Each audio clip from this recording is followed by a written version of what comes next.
Vážení přátelé, hezký podvečer vám přeji. Tak my budeme na břehu Vltavy a dneska je tak hezky. Máte plavky?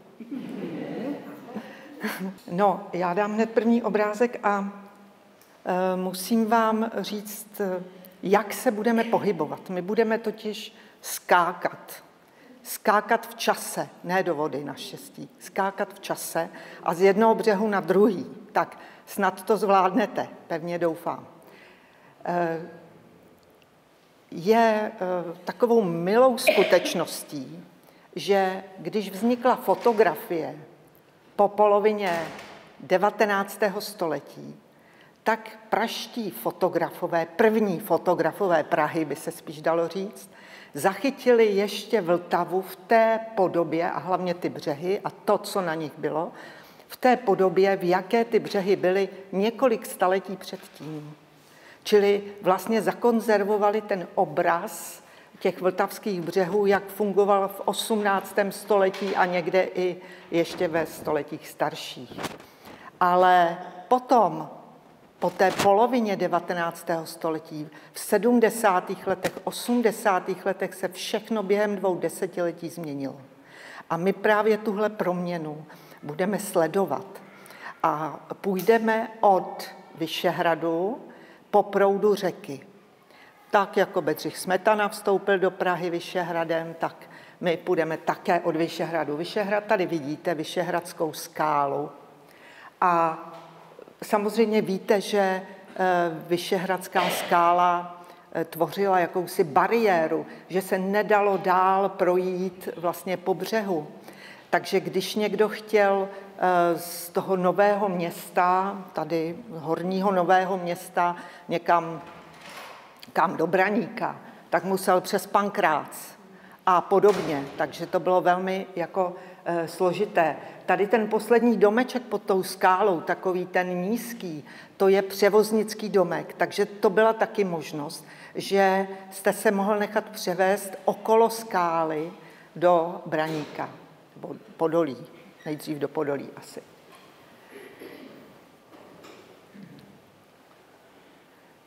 Samozřejmě Vltava sloužila od, 15. nebo ještě mnohem minulého, dalšího století v té minulosti sloužila jako dopravní cesta pro plavení dřeva. Proto, aby do Prahy se přiváželo dřevo, které Praha potřebovala na co? Na topení, na stavění a na řadu dalších věcí. To dřevo se tedy plavilo vory. Tady vidíte právě pod Vyšehradem, jak jsou, já bych řekla zaparkované, ale to je špatné slovo, uvázané vory k sobě, prameny vorů se říká. A tady zase vidíte ten vyšehradský břeh, ten břeh pod Vyšehradem, který vlastně není průchodný, nebo je průchodný jenom k té skále, takže tam vlastně byly jenom drobné domky. Tady ta první stavba, ještě ji uvidíte na dalším obrázku, je pivovar, takzvaný pivovar Libušinka, kde vařila pivo Vyšehradská kapitula. Tady ještě zblízka domeček převozníka, který stál pod tou Vyšehradskou skalou, byl takový velice malebný, takže se objevuje na řadě fotografií i na řadě kreseb, maleb. Bylo to prostě takové známé pražské zákoutí. No a jak víte, a jak jsem už říkala, tak během několika desetiletí se všechno změnilo. Tady ta změna ještě není úplná, ale přesto, nebo skoro vlastně úplná je, protože nahoře na skále, tedy místo původního barokně přestavěného chrámu, který uvidíte na jednom z dalších obrázků, máme tu Mokrovu baziliku, která byla otevřena 1902, ale ještě mnohem důležitější pro nás je ten tunel, Vyšehradský tunel, který vidíme tady dole, a který vlastně teda udělal ten průkopnický čin, že prolomil tu Vyšehradskou skálu, což mnozí kritizovali, protože tím přišla ta skála o kus své romantiky, tak na druhou stranu zase architekti chtěli tam tu romantiku vrátit, tak ozdobili ty portály toho tunelu takovými romantickými stavbičkami a vím z historie Klubu za starou Prahu, že Klub za starou Prahu to velice kritizoval, že to je taková planá romantika, prostě taková nápodoba. A navíc to, že směrem od Prahy ta romantická přístavba je kamenná a směrem dál do Podolí je betonová. Takže na tom šetřili. Tady ještě máme jeden takový velice pěkný panoramatický pohled na ten Vyšehradský břeh. Zase je to z doby, kdy ten tunel se začíná stavět pravděpodobně. Nahoře kostel je celý září novotou, a tady je ten zcela vlevo ten pivovar Libušinka. Ale všimněte si toho bloku těch domů, ty tam stojí dneska stále, nebo ty byly tehdy nové a stále tam stojí. A na nich je zajímavé to, že tam došlo k takovému urbanistickému omylu, protože se předpokládalo, že z druhé strany, jako od řeky, bude postavena ještě jedna řada těch domů s průčelími k řece, protože tohle jsou zadní průčelí těch domů, které mají vlastně tu hlavní fasádu do té Libušiny ulice, čili směrem ke svahu. Čili tam nám zůstal takovýhle urbanistický omyl. Nevím, jak se to mohlo stát, špatné plánování, ale ono totiž taky to nábřeží, když se stavělo nábřeží, tak ten terén té pevniny, toho břehu se posunul často až nejenom o desítky, ale až o 50 metrů směrem do té řeky na některých místech Nového Města nebo třeba v Podskalí. Takže se možná počítalo, že bude tam mnohem víc místa a to se jako neuskutečnilo. No a tohle je můj speciálně oblíbený obrázek. Teď jsme spadli hluboko do minulosti, teď jsme se probořili v čase prostě, musíte to cítit, musí vám brnět prostě všechny ruce, protože tady jsme v roce 1862, 3, řekněme, možná 5, ale pozor, to, co tady vidíte, to mohl vidět někdo už v roce 1798 třeba. Protože tady téměř není nic, co by se změnilo do té doby.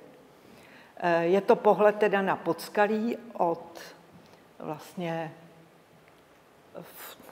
teď nevím odkud, to je jedno, ale vidíte tady celý ten podskalský břeh. Vidíte na svahu kostel Vyšehradský v barokní podobě, vedle něj stojí zvonice, já tam pak budu mít ještě detail. A tady potom je teda ta Šítkovská vodárna na cípu Žofína, neboli Slovanského ostrova. A důležité ale je to pobřeží. Tady mám detail z té fotografie. To Podskalí totiž, to byla naprosto specifická čtvrť, i když ona to vlastně čtvrť nebyla. Oni to byly 2 ulice na břehu. Ale specifické byly tím, že tam bydleli plavci, tedy ne takhle plavci, ale plavci, kteří plavili ty vory z jihu směrem do Prahy. A to bylo jejich řemeslo. A plavcem mohl být, teda tou živností, se mohl zabývat ten, komu patřil dům a měl k tomu kousek břehu.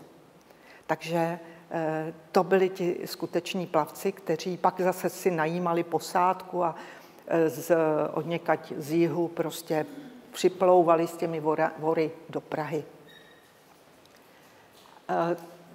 To Podskalí v době, kdy zanikalo, tak mělo podobu v podstatě barokní, protože v baroku, kdy se v Praze velice mnoho stavělo, se potřebovalo hodně dříví a ti podskaláci v té době se jim dařilo dobře, zbohatli, tak si postavili nové domy. Takže to Podskalí vlastně to byla taková řada drobných, malebných, většinou barokních domků. Ještě tu, myslím, něco budeme mít na obrázku, ale teďko tady máme něco úplně jiného, ovšem svým způsobem aktualitu, protože o železničním mostě pod Vyšehradem se teď hodně mluví v souvislosti s jeho plánovaným zánikem, ale tohle je most předchozí, to je železniční most, ten první, který tam byl postavený v roce 1871. Na tom předchozím obrázku samozřejmě ještě nebyl, protože ten byl ze 60. let. 1871. Ta první verze, ta vypadala takto, ta neměla ještě ty obloukové segmenty, ale takovéhle jakoby uříznuté. A co je zajímavé, tady to je fotografie z jednoho dne, kdy se vyměňoval ten starý most za nový, nebo ten nový za starý, jak se to veme. A tehdy to trvalo 2 noci a 1 den. A udělali to tak, bylo to opravdu strašně šikovně vymyšlené, v tom roce 1901 to bylo, že postavili mezi ty původní pilíře, postavili nové pilíře a vedle z jedné strany montážní lešení a z druhé strany demontážní lešení. Na to montážní lešení si připravili ten nový most a ten starý odsunuli na to demontážní lešení. A to celé trvalo, jak říkám, 2 dny a 1 den mezi nimi. A provoz byl opět uveden do provozu. Prostě železnice dále fungovala. Takže to byl takový malý technický zázrak. Jak to dopadne s tím nešťastným železničním mostem, to samozřejmě nevím a to se budeme muset nechat překvapit. Bohužel asi nemile. Tady na tomhle obrázku chci připomenout, že Pražská paroplavební společnost, která zahájila plavby parníků po řece Vltavě, vznikla v roce 1865. Teď jsem se zarazila. Ano, 1865. A my si musíme uvědomit tu skutečnost, že parníkem se dalo plout jedině na jih. Jedině na jih proti proudu, protože na sever tomu bránili pražské jezy. Byl tam jez Šítkovský, jez Staroměstský, jez Novomlýnský a jez Helmovský. Takže 4 pražské jezy, které naprosto bránily proplouvání parníků směrem do centra Prahy a dále na sever. Dalo se proplout těmi jezy jedině s vory, anebo s mělkými nákladními loděmi, kterými se vozily třeba, já nevím, všechno možný, zelenina a tak dále. Pražská paroplavební společnost si objednala stavbu parníku, toho prvního parníku, který se jmenoval Praha, si objednala v Rustonově strojírně v Karlíně. Což znamenalo, že oni museli ty díly, povozy převést sem na tu náplavku, to je tatáž náplavka, jako tam kdysi bývaly takovéto vrakoviště parníků, jistě to znáte, pod železničním mostem. Tam oni to museli dovést, sundat z těch vozů a sestavit. Takže tohle je ten první parník Praha. A to se dokumentovalo fotograficky, což je hrozně fajn, protože díky tomu tady vidíme v pozadí kousek toho podskalí a všimněte si Emauzů, čili kostela v Emauzích, které v téhle podobě má barokní zastřešení věží. Tak teď mám tady takové jako pěkné panoráma. A na tomhle panoramatu jsou vidět 3 stavby, které existují i dnes. Ostatní neexistují. Prostě tady vidíte něco, co je všechno, téměř všechno, kromě 3 staveb pryč. Ty 3 stavby jsou ta Šítkovská vodárenská věž, tamhle vystupuje uprostřed věžička kostela svatého Václava v Reslově ulici a vpravo v siluetě vidíte střechu svatého Ignáce na Karlově náměstí. A všechno ostatní bylo v průběhu několika desetiletí zbouráno. A samozřejmě souviselo to s výstavbou nábřeží a nové fronty domů. Vy to asi neuvidíte zvláštné vy, co sedíte vzadu, ale tady při břehu kotví 2 lodě Pražské paroplavební společnosti, Praha a Vyšehrad. To jsou 2 první lodě, 2 první parníky pražské paroplavby.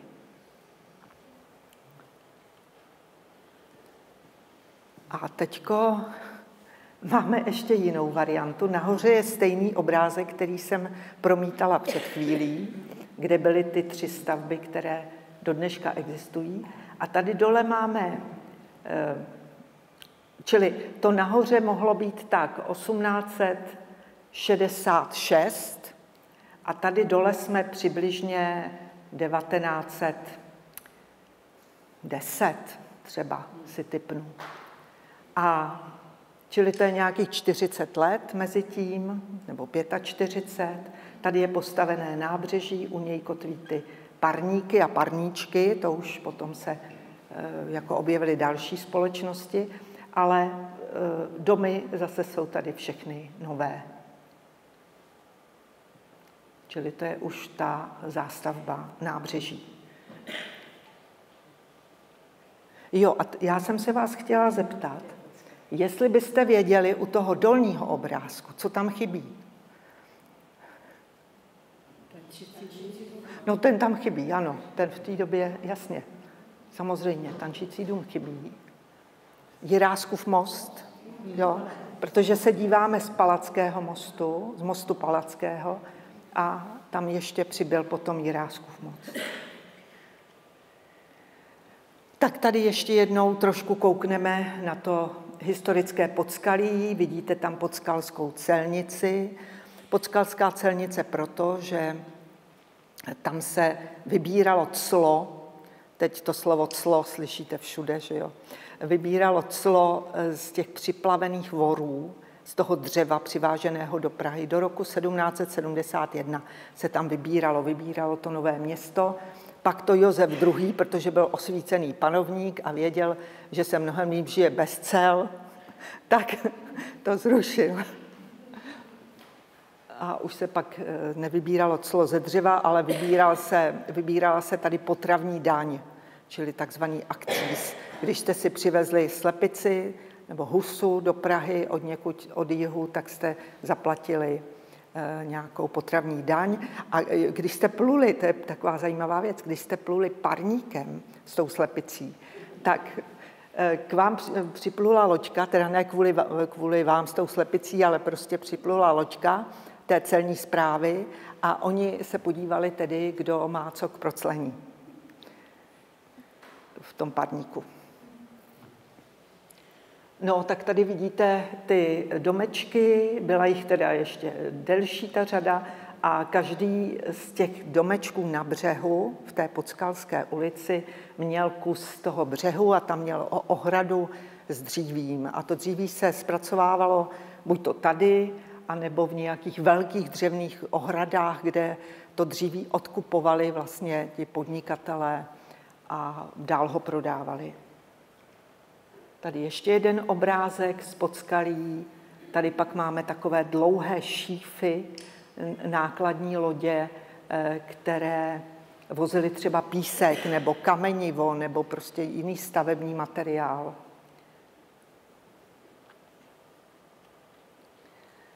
No a tohle je obrázek, který se mi taky strašně líbí.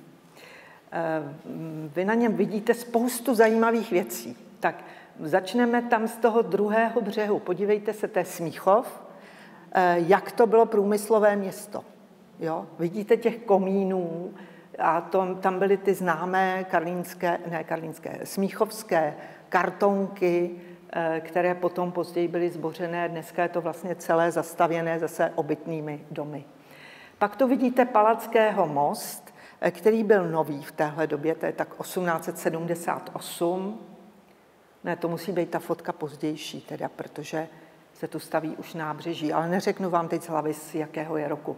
Ale ještě na tom mostě Palackého není žádná z těch soch od Myslbeka, které jsou dneska na Vyšehradě.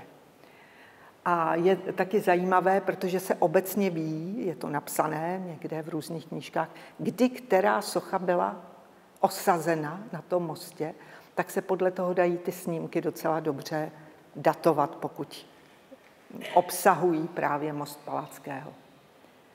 No ale pak, co je pro mě to zajímavé, je tady to, co vidíte vepředu. To je ten kus nábřeží, protože se rozhodlo tedy o výstavbě nábřeží, podílela se na tom Praha i stát, financovalo se to ze 2 zdrojů a samozřejmě účelem bylo splavnění řeky. Splavnění řeky a zábrana povodním. Takže vystavělo se nábřeží, je to taková hradba, ale tady zatím bylo to podskalí a tam se normálně žilo. A aby se tam mohlo normálně žít, tak se vystavěly nebo vytvořily ty takzvaná čapadla.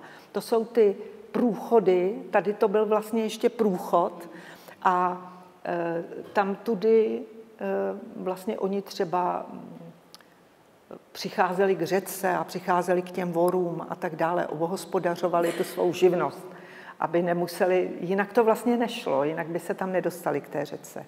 A tenhle stav trval několik desetiletí, protože to podskalí se bouralo až v prvním desetiletí 20. století.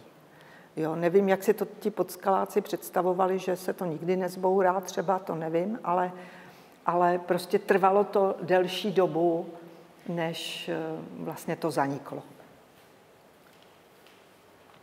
Tady vidíme znova na jednom snímku to nábřeží. To se stavělo vlastně v souvislosti s Palackého mostem. A já jsem vám vlastně neřekla jednu podstatnou věc, když jsme se dívali na to dlouhé panoráma. Co je ta veliká budova, která tam byla v pozadí? O tom jsme nemluvili. A to je totiž, protože tady ji vidíte taky, za ní vystupuje věžička kostela svatého Václava. To je svatováclavská trestnice. Původně byla tam taková skála, říkalo se jí Břežská skála, na ní stál hrádek Václava IV., to bylo jedno z obydlí Václava IV. V Praze, a potom získali ten objekt augustiniáni bosáci, kteří přistavěli křídla k tomu a vytvořili tam svůj klášter. Ten klášter zrušil Josef II. A kolem roku 1810 tam vznikla trestnice, k níž byly zase přistavěny další budovy. Takže to je taková mohutná stavba, která se tam jako objevuje v těch panoramatických pohledech. No a tady vidíte, jak už se začínají stavět i ty nábřežní domy. Jo, tadyhle už je jeden taková vlašťovka, která postupně teda bude vytvářet tu řadu. Ještě jednou se díváme na nábřeží. Všimněte si, že tady není to podbřeží, jak se mu říká. Dneska tomu říkají lidé náplavka a to není správný název, protože náplavka to je místo, kde ten břeh spadá přímo do řeky a ta řeka ho omývá, jo? Kde se třeba plavily koně. Kdežto to podbřeží, to je prostě jenom plocha, která spadá kolmo do vody a jenom je nižší pod tím nábřežím. A tady si všimněte, že vidíte těma čapadlama dovnitř někam, čili skutečně jsou tam uvázané loďky, čili ta čapadla ještě pořád jako fungovala. A věže Emauského kostela jsou ještě barokní. Čili jsme někde 1870 něco. Tady to je pohled opět k tomu nábřeží v době, kdy, to je nábřeží Palackého samozřejmě se to jmenuje, dneska je to Rašínovo, teď je jedno. No to je jedno. V každém případě si všimněte, tady ty čapadla už jsou zalígrovaná, protože tam už pod Emauským kostelem, který už má gotické věže, stojí ty ministerské budovy, které jsou z 20. let 20. století. A tady vidíme Palackého most s těmi 4 figurami nebo 4 sousošími, které byly odstraněny potom po válce, protože Palackého most, nebo tady v těchto místech, ten most byl poškozený při náletu.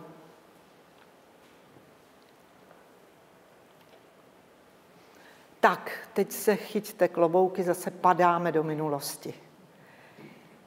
Teď jsme na Petříně a koukáme zase přes řeku. Teď můžu napravit svoji chybu a podívejte se tam na břehu za tou Šítkovskou vodárnou. Vidíte tu velikou budovu, tak to je ta trestnice. Tu jsem vám měla ukázat předtím. A tady se koukáme na vlastně partii, kde je ta Šítkovská vodárna, to je to, čemu dneska říkáme Mánes, teda té budově, která je pod ní. A Slovanský ostrov s tou původní budovou, která tam stála předtím, než postavili tu, co je tam dneska. A tady mám detail ještě těch mlýnů pod tou Šítkovskou vodárenskou věží. A tady ještě v těch 60. letech byly vlastně mlýny s renesančními patrovými etážovými štíty.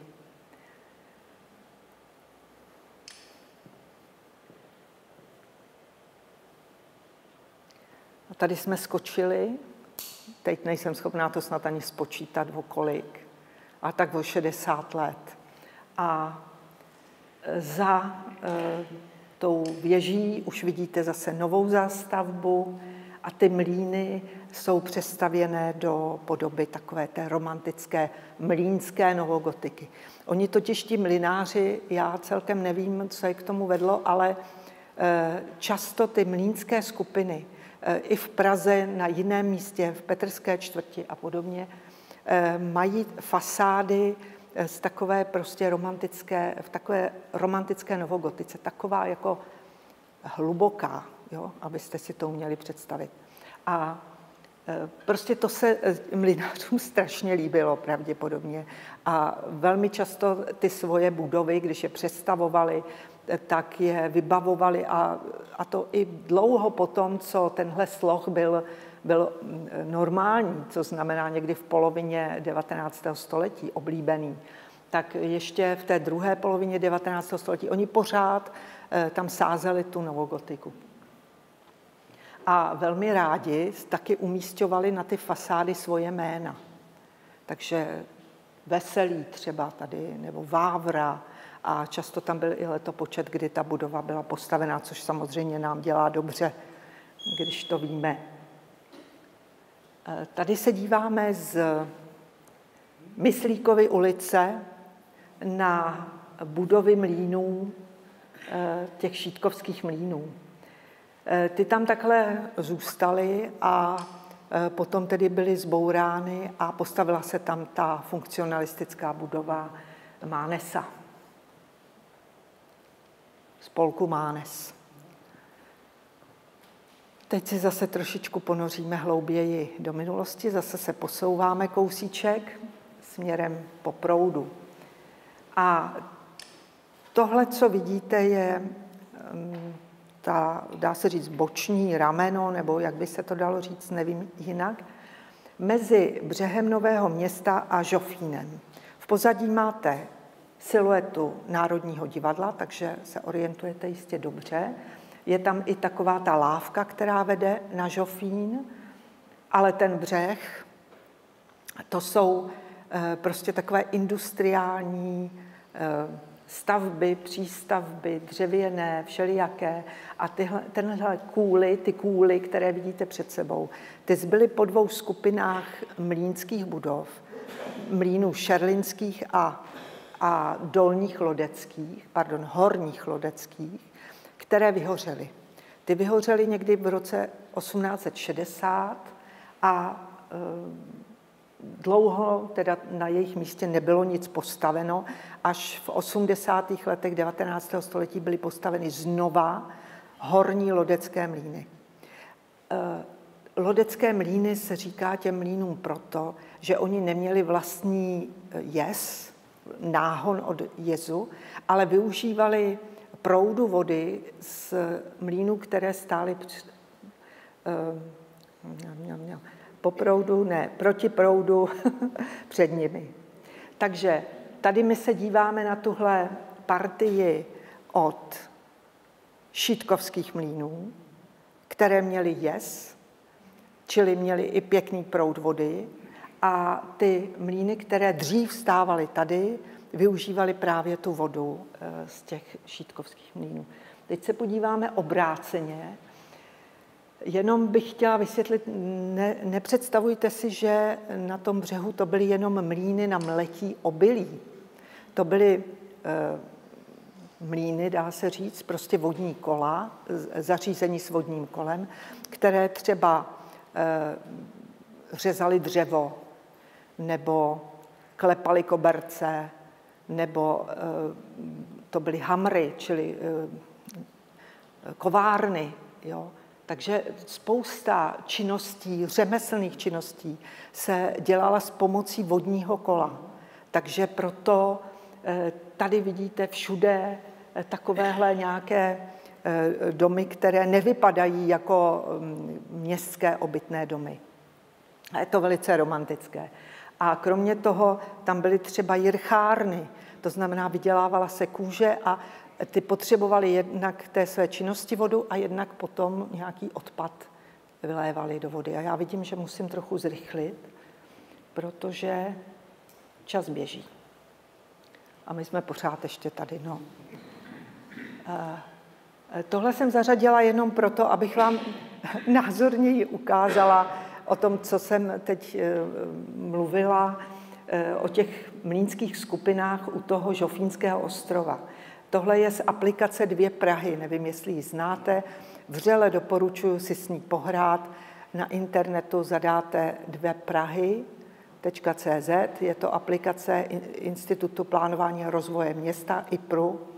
A tam je vždycky plánek a třeba současná fotografie. Takže a můžete tam rejdit, jezdit po celé Praze a vidět, jak se ta místa změnila. No a tady jsem vám právě chtěla ukázat, tady vlevo na tom plánku vidíte teda Žofín a dvě skupiny mlýnů, které jsou právě tam na tom bočním rameni, by se dalo říct. A to jsou mlýny šítkovské a lodecké mlýny, které tam byly znova postaveny. A teďko se ještě podíváme zase na pár fotek, to se zase díváme tam do téhle vody a tam vzadu vidíme nově postavené ty horní lodecké mlýny. Tady pak máme Národní divadlo, můstek na Žofín a zase se díváme tím směrem. Dneska je to nábřeží, takové uhledné, pěkné domy tam máme a dřív to vypadalo takto. A tadyhle dole na té řece vidíte loďku, tam jsou 3 páni, kteří mají bílé košile a něco dlouhého. A tomu dlouhému se říká žufánek, to známe, že jo? A oni vytahujou nebo vybírají ze dna řeky písek. To jsou pískaři.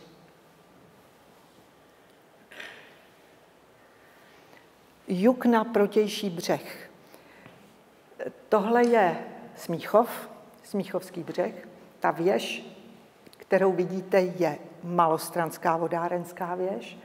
A tady ten zvláštní dům, který stojí u toho jezu, tak to je takzvaný Pardubův mlýn. Čili i Smíchovský břeh měl velice zajímavé to pobřeží. Měl tam mlýny, měl tam jezy, měl tam vodové propustě. Bylo to rozhodně zajímavý břeh, ale méně zajímavý než ten břeh novoměstský. Jistě znáte Dětský ostrov dneska, který je pod tou vodárenskou věží Malostranskou, které se taky říká Petržílkovská. A tam je takový prostě lávka na ten Dětský ostrov. Takhle to vypadalo zhruba ve 20. letech 20. století. A možná si můžete říct, Proč pro takovou jednoduchou lávku pro pěší se stavěly tak mohutné pilíře? Protože se tam plánoval most.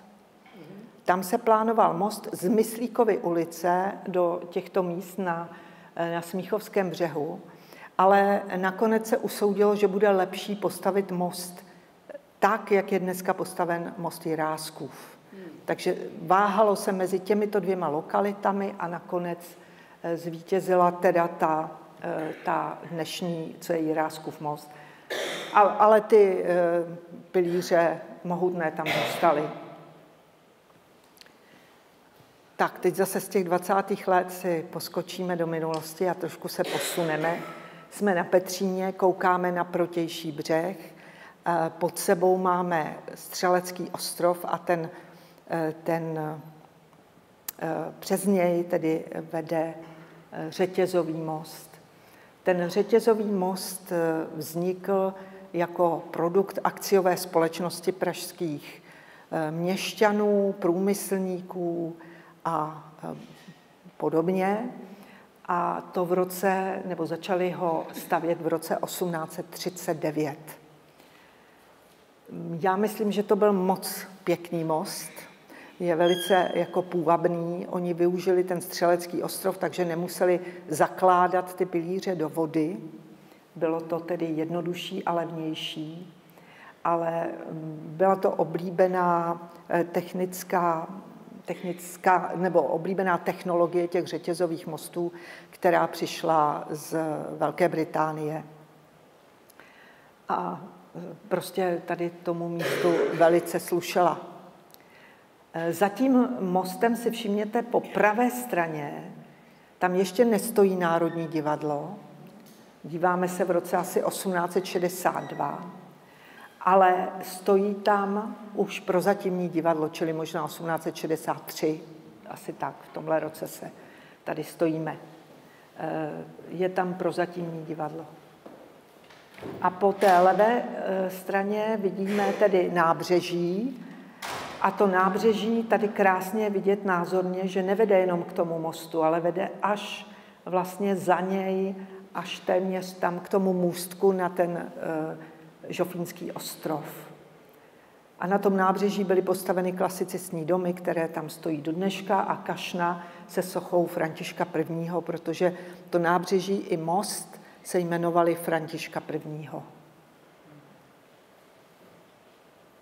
Tady jenom ukázka, jak vlastně to byla hezká kompozice toho řetězového mostu s Národním divadlem. Jako ten most prostě tomu divadlu slušel a naopak.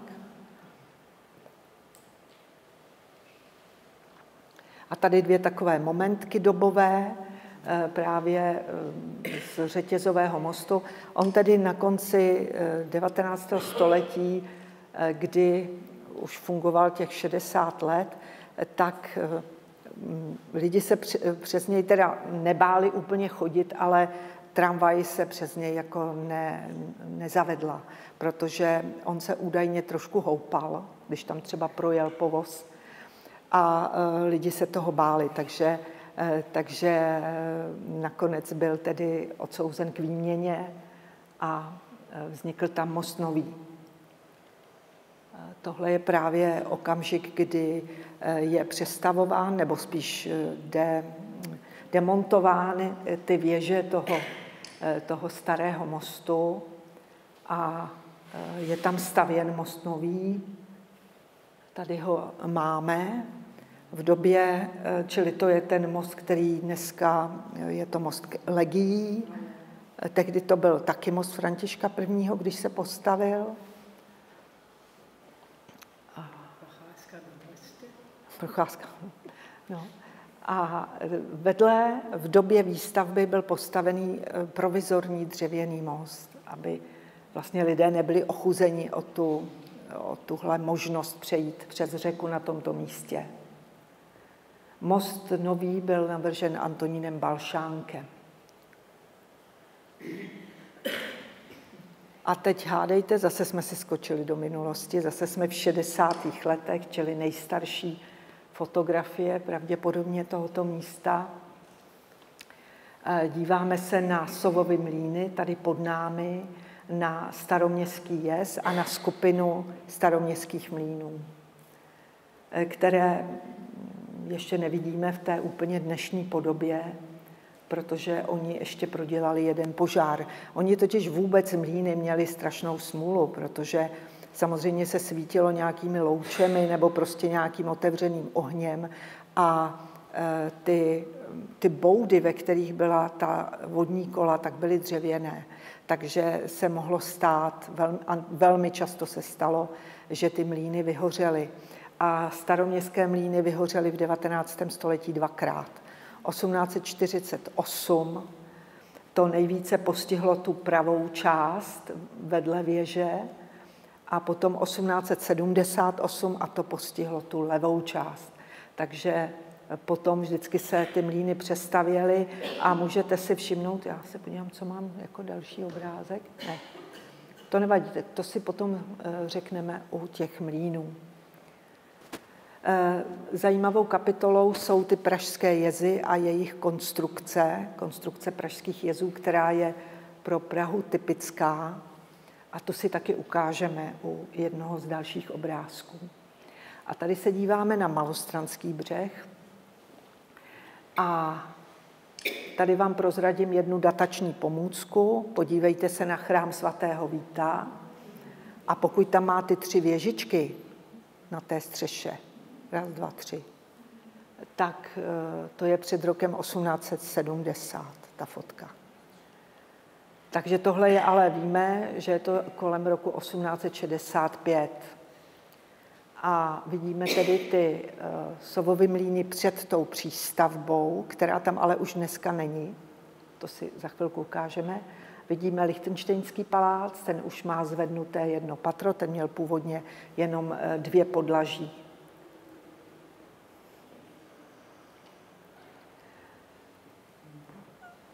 Vlevo té výřez té předchozí fotografie pro srovnání a vpravo to jsou Sovovy mlýny po tom, co tam byla přistavěna taková účelová velká budova právě pro ten mlýnský provoz a zase všimněte si, že je to celé v té romantické novogotice. I když to vznikalo někdy v 60., 70. letech 19. století. Pak byl ten mlýn převeden na parní provoz, proto tam vznikl ten kouřící komín a v roce 1896 ty mlýny vyhořely. Takže ta přístavba tam zůstala vlastně v takovém torzu, tady to vidíte. Takhle to tam strašilo přibližně do roku 1926, kdy to město vykoupilo a zbouralo. Ale tady na tomhle obrázku vám chci ukázat ten jez. Tohle je typický pražský jez, který je vytvořen z hustě zatlučených pilotů, jo, na které se načepuje takový dřevěný rastr, taková, jak bych to řekla, dřevěný rastr a do toho se vloží ty ploché kameny, jo, jak to tady vidíte. Má to takhle spát a tady si všimněte, že vody bylo málo, že prostě jez je suchý, což se dneska už neděje. Kdežto v minulosti, kdy nebyly přehrady, nedala se ta voda regulovat tolik, nebo regulovat jenom jezy, tak se často stávalo, že bylo období, kdy bylo sucho. A v ten okamžik třeba, tady vidíte u té vorové propusti, oni mají takovou jako bránu, by se dalo říct, a aby neutíkala voda ani tou vorovou propustí, tak tam dávali takové jako kůly nebo takové jako latě, které bránily i tam jako průtoku vody. To bylo u všech vorových propustí, tohle zařízení v určité době. A samozřejmě o ten jez musel pečovat jeden z mlynářů, který ho využíval. To byli takzvaní přísežní mlynáři, kteří ten jez hlídali, opravovali, dávali tam i určité zábrany, aby, když bylo sucho, aby voda netekla přes ten jez, aby tekla na ten náhon do toho mlýna. Tady ještě jednou ta vyhořelá budova, takže ta část se znova ubourala a zůstala tam zase jenom ta historická část.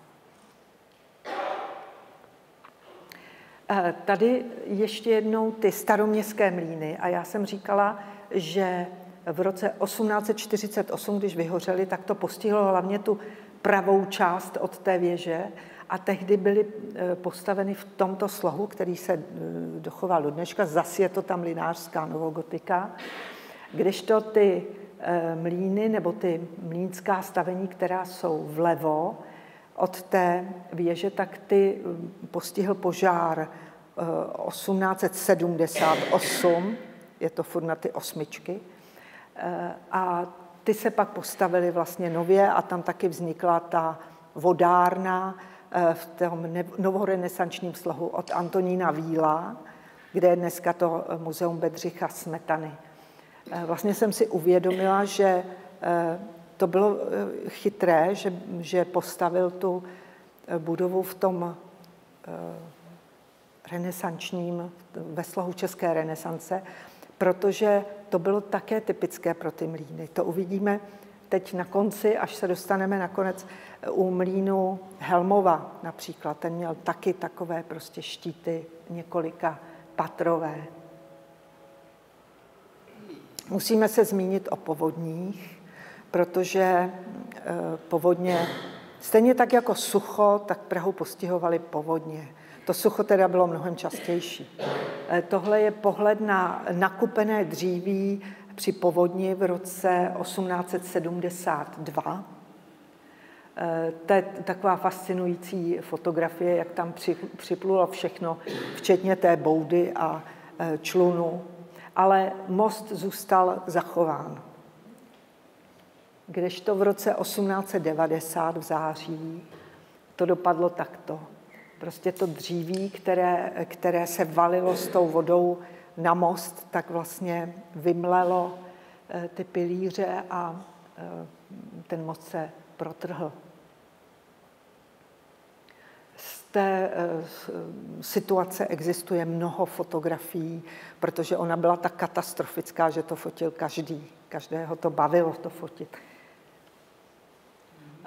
Některá sousoší spadla do vody svatého Ignáce z Loyoly a Františka Xaverského a některé bylo obnoveno, jiné zase bylo nahrazeno jiným, ale v každém případě ty zbytky těch sousoší byly vyloveny z Vltavy a dneska jsou na Vyšehradě, v tom sále Gorlice, v podzemí vyšehradských hradeb.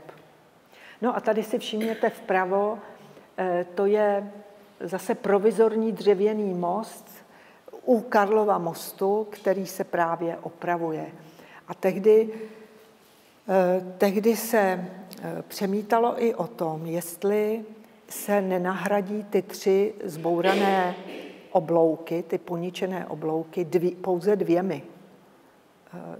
Chtěli to zjednodušit a místo 3 takhle oblouků, že by byly 2 větší. Takže dlouho se o tom diskutovalo a naštěstí se rozhodli ten most opravit tak, aby vypadal tak, jak vypadal předtím.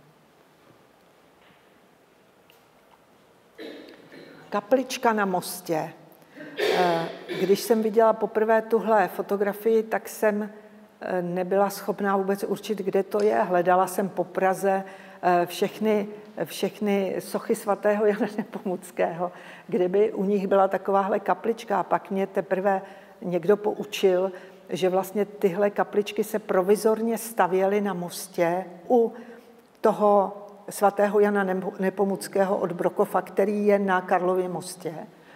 A bylo to v době svatojánských slavností, kdy tyhle kapličky prostě tam bývaly na, 2, 3, 5 dnů postavené.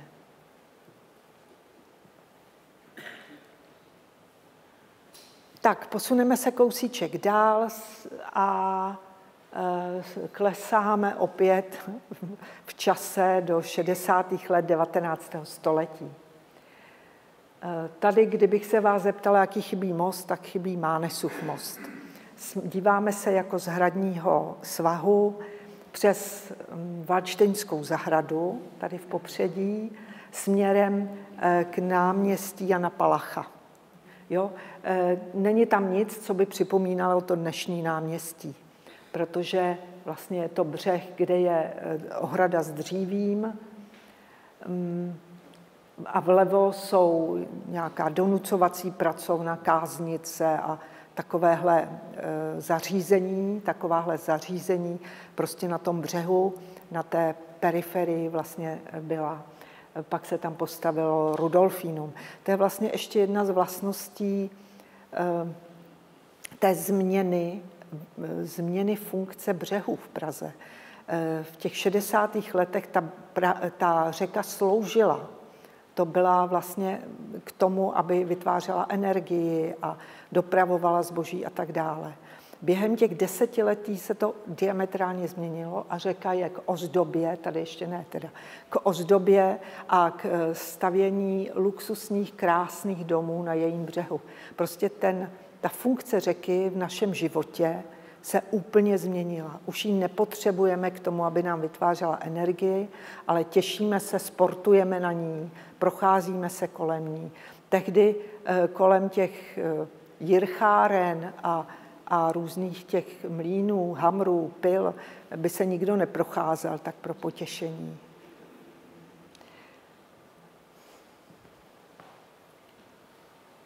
Teď se díváme na stejné místo v době, kdy se začala stavět železná lávka. To byla tedy lávka pro pěší, která vlastně byla 3. pražským visutým mostem. Potom mostě Řetězovém a po mostě Františka Josefa I., o kterém jsme ještě nemluvili. Ta lávka byla postavena v roce 1868, tady ji vidíte, už dostavěnou. A zajímavé je tady na tom Malostranském břehu, kdy ještě nebylo postaveno nábřeží, jak vlastně ta lávka musela takovými rampami, nebo člověk, který šel po té lávce, musel rampami sejít dolů na tu úroveň tehdejšího břehu. Tady ještě další pohled z doby, kdy už to nábřeží se pravděpodobně nesnad, že by bylo dostavěné, možná je dostavěné.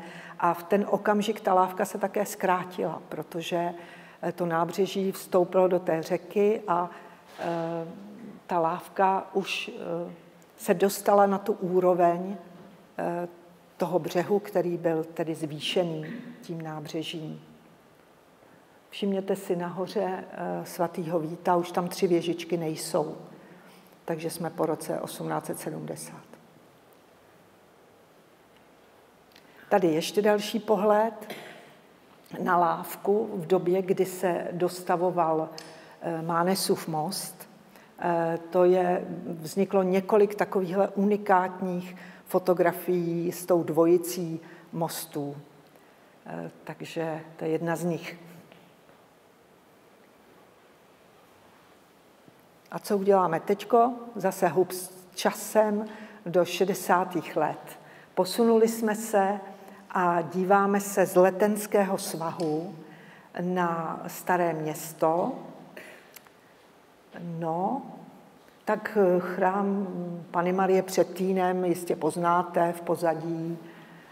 Vystupují tu krásně svatého Mikuláše, kostel svatého Mikuláše, svatého Jakuba, Salvátor. Ale jinak myslím, že tu není vůbec nic, čeho bychom se mohli chytit. Ale ani tady vepředu. Tady vepředu máme jezuitskou zahradu, tady kousek občanské plovárny. No a díváme se na ten břeh, který byl využitý opět industriálně. Ta budova, která stojí v té pravé části blíže břehu, to byla takzvaná Lanova pila, tedy pila firmy Lana. Vidíte před ní ty prameny těch vorů, které přivezly to dřevo, takže to se tam zpracovávalo. Tady takový čtvereček u břehu Víte, co to je? To jsou lázně. Ne přímo koupání nebo koupaliště, ale koupání ve smyslu očisty. Tam se chodilo v podstatě do takových kabinek se jako umýt v létě, samozřejmě v zimě ne. V zimě se chodilo do zděných lázní. Samozřejmě lidi neměli tekoucí vodu v téhle době.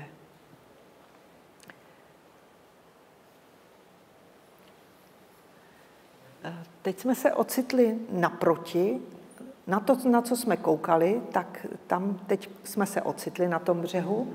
A tady je taková zajímavá věc, zase všimněte si věžiček nahoře, takže můžeme datovat.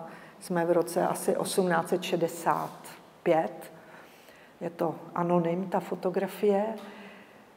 A tady zase je něco zajímavého z historie plavby po řece Vltavě. To jsou ty lodě, které jsou, nebo ty čluny, které vidíte tady vepředu. To jsou takzvané naháče. Říkalo se jim naháče. To jsou lodě, kterými obchodníci, kteří pluli od jihu, přivezli do Prahy nějaké zboží, ať to byla zelenina nebo ten stavební materiál, všechno možné. Ale jim se nevyplatilo tu loď potom koníčkovat, protože jinak to nešlo, čili táhnout proti proudu zas někam, kdo ví kam, odkud připluli. Takže oni prodali zboží a tady na tom Františku bylo takové místo, kde ta loď byla k prodeji, kdy nějaký obchodník, který se tím zabýval, od nich odkoupil a zase tam přišli lidé, nebo obchodníci, kteří přivezli zboží. Ne, jinak to bylo. Obchodníci, kteří v Praze nakoupili zboží, koupili si k tomu loď a pluli po proudu na sever. Propluli Vorovými propustmi, to znamená Novomlýnského, Helmovského jezu, a pak pluli po Vltavě dál, třeba do Mělníka nebo do těchto končin. A tam na tom druhém břehu vidíte jezuitskou zahradu, tedy bývalou, i v téhle době už bývalou, což bylo takové letní útočiště, meditativní zahrada, okrasná zahrada pro jezuity, kteří tam tedy v létě trávili, já nevím, nějaké rozjímání a podobně.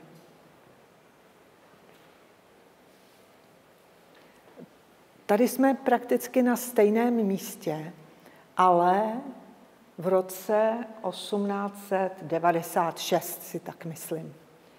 A všimněte si, že za tím letním domem jezuitů se staví už Strakova akademie.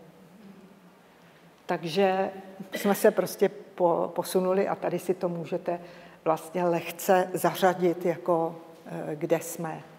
Ale samozřejmě ten břeh je neregulovaný, ještě tu není nábřeží. Tady se díváme dále na ten novoměstský břeh. Jsme na Letné, pod námi je občanská plovárna. Aspoň si myslím, že je to občanská plovárna. Všimněte si, není tu žádná silnice. Ta silnice byla vybudovaná až 1896, silnice pod Letnou. Na protějším břehu taky není žádná regulace zatím. Tam vidíte napravo ty lodičky, které jsme viděli předtím zblízka, to jsou ti naháči, tam se prodávají, pro ty překupníci je tam prodávají. Dál tam jsou mlýny, které za chvilku vidíme ještě. Pak je tam Schwarzenberská pila. To bylo zase zařízení, které tam měli Schwarzenberkové, nebo pod její hlavičkou to fungovalo a tam se zase řezalo dříví zejména jako stavební materiál. No a tam vzadu už je most Františka Josefa I. Tam někde budeme končit tu naší procházku. Tohle je ta mlýnská skupina, která stála tam na Františku někde, jak to charakterizovat, jak by byl dneska hotel Intercontinental, tak přibližně tam v těch místech. Ten kostel, který vidíte tady v pozadí, část toho průčelí, to není Šimon a Juda, jak si možná myslíte, to je kostel svatého Kříže většího, který tam byl s klášterem Cyriaků a který byl zbořený kolem roku 1890. To je ještě jednou ta velice půvabná skupinka mlýnů, která stála na tom břehu a taky byla zbořena někdy koncem 80. let 19. století. A tady jsme si skočili zase dopředu a díváme se skoro na totéž místo, ale už se mnoho změnilo. Je tam vystavěné nábřeží, Dvořákovo nábřeží 1904. Ale tady si všimněte vpravo, jak se tam valí ta bílá zástavba té pařížské třídy. To je prostě, to je hmota, obrovská síla. A tady uprostřed je takový bloček černých domečků, které se tak jako téměř tisknou k sobě a stydí se za to, že tam ještě jsou. A to je zbytek toho židovského geta. Takže to je taky velice názorný obrázek.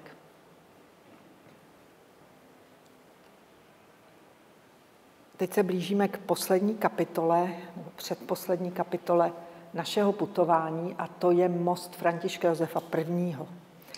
Krásný most, za chvilku ho uvidíte. A toto je reportážní fotografie, jedna úplně z prvních existujících reportážních fotografií, jaké kdy byly zhotoveny z roku 1863 z položení základního kamene toho mostu. Ten se pokládal tady pod tou Letnou a vy vidíte, že od Starého Města, nebo prostě od dnešní revoluční třídy, je tam postavený takový loďkový most, provizorní, s girlandami, ty tam nevidíte, ale prostě je to tak popsané v novinách, s girlandami, kudy šel slavnostní průvod z Prahy, aby položil ten základní kámen, nebo na něj poklepal, nebo prostě něco takového se tam dělo. Tady je spousta lidí, na to kouká a je položen tedy ten základní kámen. Most navrhli tři angličtí inženýři, kteří byli v té době činní i ve Velké Británii a dokonce v Londýně stále stojí jeden jejich most, který se velice podobá tomuhle mostu, který ale potom byl samozřejmě zbořen. Tady ho vidíte v lešení a tenhle most budil velikou pozornost, protože byl strašně módní. Opět je to taková novogotika, taková romantická. Jsou to 60. léta. Tohle je jeden z prvních fotek toho mostu. Často se stávalo v Praze, že si lidé říkali, že tohle přece nemůže jako držet. Jo. A když se dělaly zatěžkávací zkoušky před otevřením toho mostu, tak ti voskové, kteří vezli ten těžký náklad a museli na tom mostě zastavit, mělo to určitou choreografii, jak několik nebo řada těch vozů naložených cihlami a kamením prostě má projet nad tím mostem, má zastavit, to byly statické zkoušky, takže se křižovali, když vyjížděli na ten most. Ale most vydržel a lidé z něj byli nadšeni. A poprvé byl otevřen v ten den, kdy byl položen i základní kámen k Národnímu divadlu, čili 16. května 1868. A ten most už ten den, jak se všichni na něj šli podívat, zažil takovou zátěž, že ty statické zkoušky byly skoro nic proti tomu. No a teď taková poslední kapitolka. Zase jsem si dovolila ukázat z té aplikace 2 Prahy takové srovnání. To jsou totiž mlýny a mlýnské budovy v Petrské čtvrti. Jo?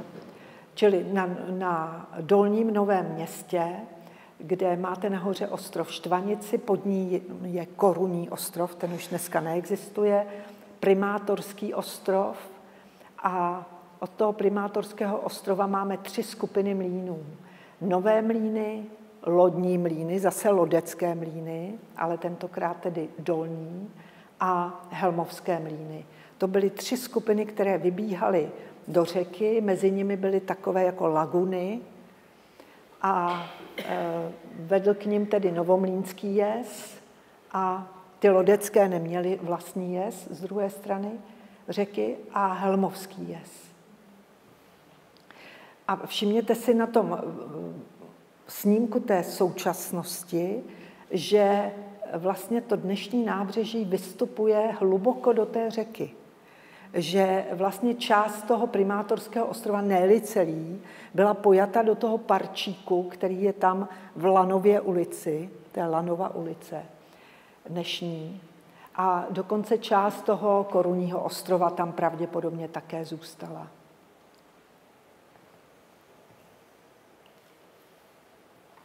No a tady se díváme, možná poznáte tu Novomlýnskou vodárenskou věž, která je tam na kraji Revoluční ulice.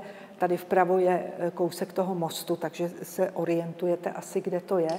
Ale vedle byly samé mlýnské budovy, zase ta mlýnská novogotika. Tady vepředu ta naopak novorenesanční budova, to je vodárna novomlýnská, nebo prostě vodárna Nového Města. No a ještě by se dalo o dalších budovách mluvit, ale my se posuneme dál. To je jedna z těch takových lagun před těmi novými mlýny. Vzadu je ta věž, vlevo jsou mlýny. Tady ještě zblízka jednou vidíme. Tady už tedy je komín, čili to je parní provoz.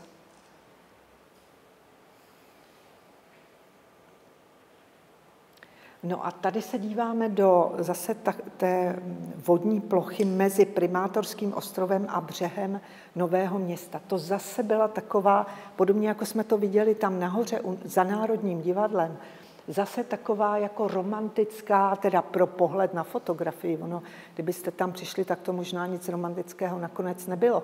Ale taková romantická partie nakupených domovních hmot, všelijakých domečků a dílen a dřevěných stavech, ve kterých byly třeba nějaké stroje a podobně. Tamto vlastně vzadu to je továrna. Tady je to ještě zblízka a v době, kdy se to mělo bourat, přibližně 1908 a potom v těch letech, tak spousta třeba malířů tuhle skupinu malovala. Existují různé kresby a podobně, protože to mělo v sobě tu romantiku, ale nedalo se to nijak zachránit. Tohle je shodou okolností totéž místo, ale v roce 1850, čili o mnoho let dříve, na akvarelu Bedřicha Havránka. A zase tu vidíte ten renesanční štít, ten oblíbený prostě motiv toho etážového štítu. A tady úplně nalevo ten domeček vysazený na těch krakorcích, taková nějaká pozdní gotika nebo renesance. A tady ho vidíte taky na fotce. Čili ono se to vlastně zachovalo do těch, řekněme, 10. 20. let 20. století. No ale bylo v plánu tam postavit nábřeží, takže nic než fotografie z toho nezbyly. A úplně vzadu v siluetě za těmi domy toho prvního plánu vidíte takový dům s takovým oblým štítem. Nevím, možná vzadu to nevidíte. To je takzvaný Špačkův dům. Možná si vzpomenete, byla velká aféra v roce 1993, krátce po v nové době, dá se říct, kdy to byla taková první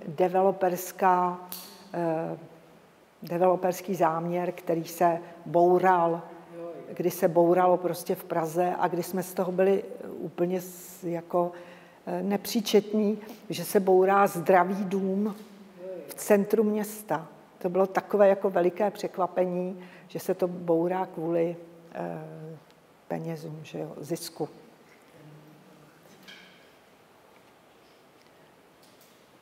To jsou helmovské mlýny, zase to vidíte, ty štíty, to byla ta oblíbená architektura, oblíbený prvek architektonický těch mlýnských průčelí.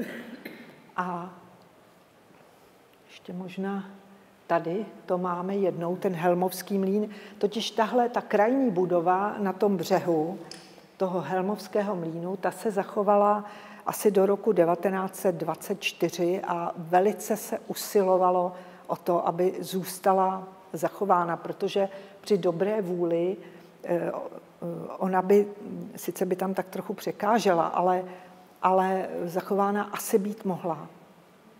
Ale přece jenom se to nakonec teda vyčistilo a zbouralo. Tamhle nahoře v tom štítě je napsáno Jaroslav Kubeš. Ono v té době to vlastnil jistý pan Kubeš, taky se tomu říká Kubešův mlýn, protože ten název Helmův je vlastně ze starší doby.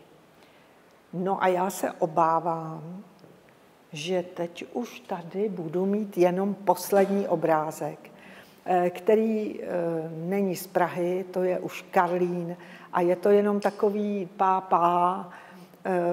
Tyhle ty lodě už plujou dál po Vltavě, nejenom do Libně a z Karlína do Libně, ale plujou dál na Mělník a tam a vezou zboží z Prahy. A je to ten velice půvabný karlínský přístav z 20. let 19. století. Vážení přátelé, já vám děkuji moc za pozornost a máte-li nějaké dotázky,